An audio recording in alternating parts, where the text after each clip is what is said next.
Hello, everyone. How are you doing?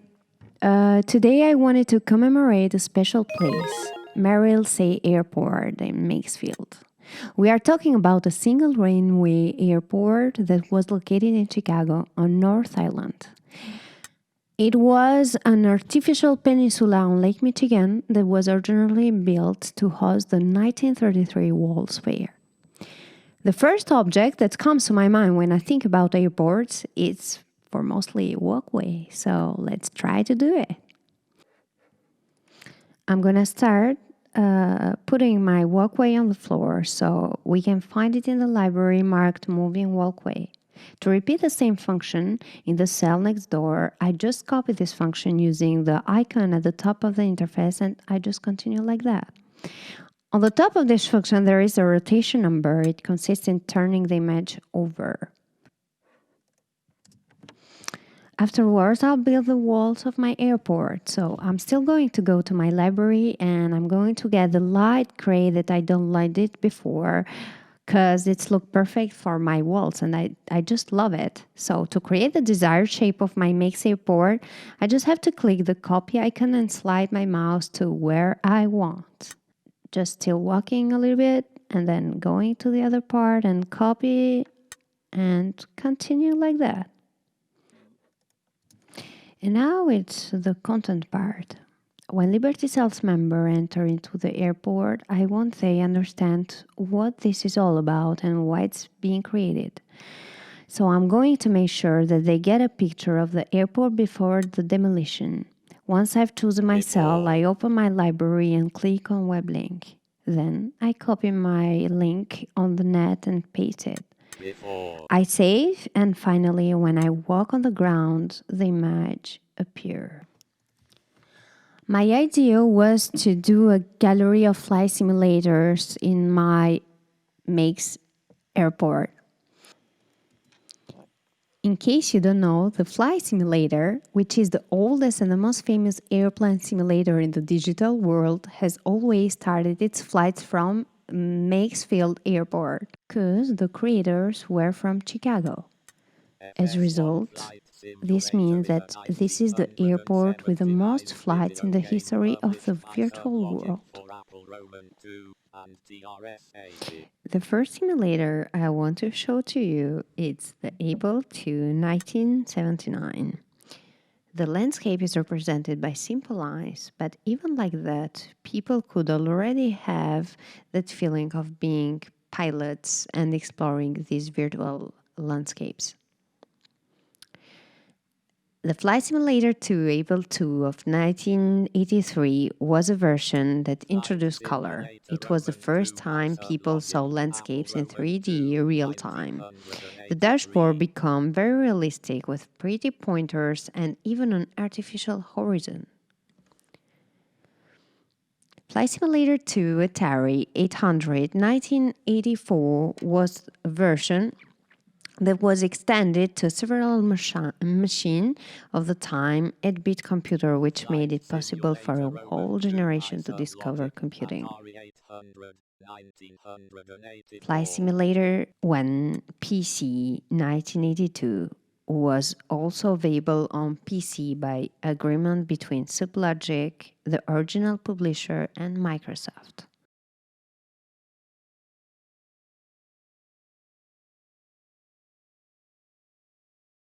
Microsoft Flight Simulator 1.0 PC. Let's go to Macintosh 86. Was a version in black and white, but brought many improvements and a finesse of graphics. Flight Simulator 2 PC 84. This second PC version showed the limits of the computers of the time. With only 4 colors, it was the black, white, blue, and red. The next, Flight Simulator 2 Atari ST 1986. This version brings a great innovation. We could see our planes from the outside and replay the landing we just made. Flight Simulator 3 PC 1988 was probably the beginning of decline of these small machines from the 80s. They were replaced by the PC, which is now able to display beautiful image. Flight Simulator will only be available on PC and Macintosh from this version on. Flight Simulator 4 PC 1989. This version is a small evolution and brings more detail in the scenery and more aircraft choices. Flight Simulator 5 PC 1993. The landscapes in this version are aerial pictures directly applied to the ground. To complete my gallery, I'm going to fence off the walls and put a walkway in the exit. I can just copy down the hall and paste it then. At the exit, I will put the icy picture of the bulldozer during the demolition of the airport, just to continue with this historical trait of the peninsula. Finally, the image seen from the sky after demolition. It will be like doing the same process.